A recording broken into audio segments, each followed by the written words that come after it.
Pernah kebayang nggak sih, jadi pemimpin tertinggi sebuah negara itu artinya apa? Itu berarti hidup dengan kesadaran penuh bahwa nyawa Anda bisa dibilang bukan lagi sepenuhnya milik pribadi. Nah, apa sih yang bisa mendorong seseorang sampai nekat mencoba membunuh seorang pemimpin dunia? Apa yang ada di kepala mereka? Yuk kita bedah bareng-bareng motif di balik beberapa serangan paling terkenal dalam sejarah. Oke, lihat angka ini. 638. Coba tebak, ini angka apa? Ini bukan nomor undian atau kode rahasia, tapi sesuatu yang jauh-jauh lebih mengerikan. Yap, 638 kali. Beneran, sebanyak itu.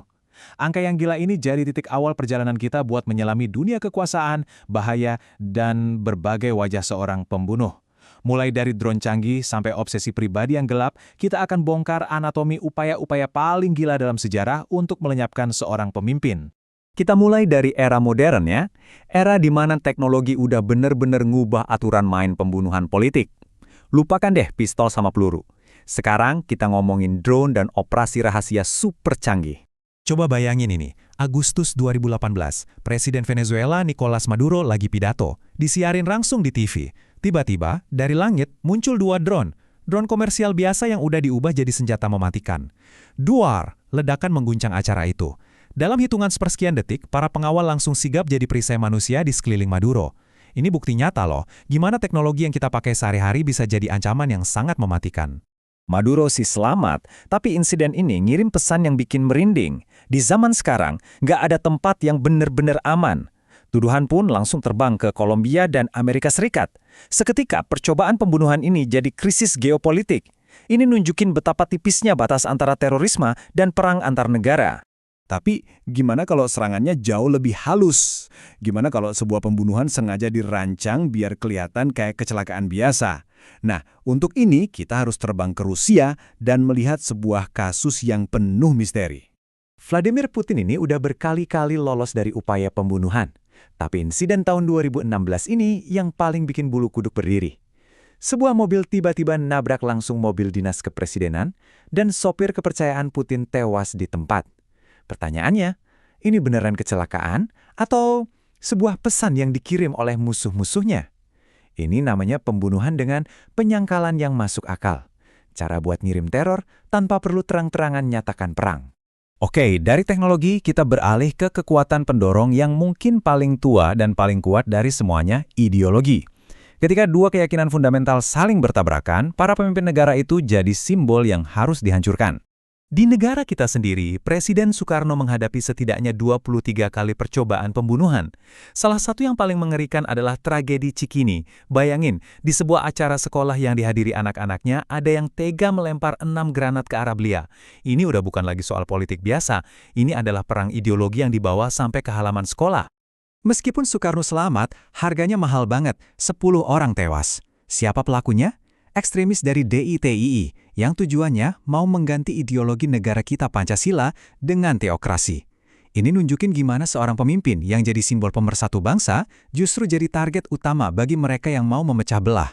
Dan ngomongin ideologi, kita nggak bisa nggak bahas Fidel Castro lagi, sang juara bertahan dalam Selamat dari Maut. Operasi Mongoose dari CIA itu udah kayak manifestasi paranoia perang dingin. Mereka coba segala cara loh, dari cerutu yang bisa meledak, baju selam beracun, sampai nyewa mafia. Tapi Castro, entah karena licik atau beruntung, selalu lolos. Dia benar-benar tangguh. Nah, kontras antara keduanya ini jelas banget. Soekarno menghadapi ancaman dari dalam negeri, perang antara nasionalisme lawan separatisme agama. Sementara Castro, dia menghadapi ancaman dari luar, pertempuran global antara komunisme dan kapitalisme.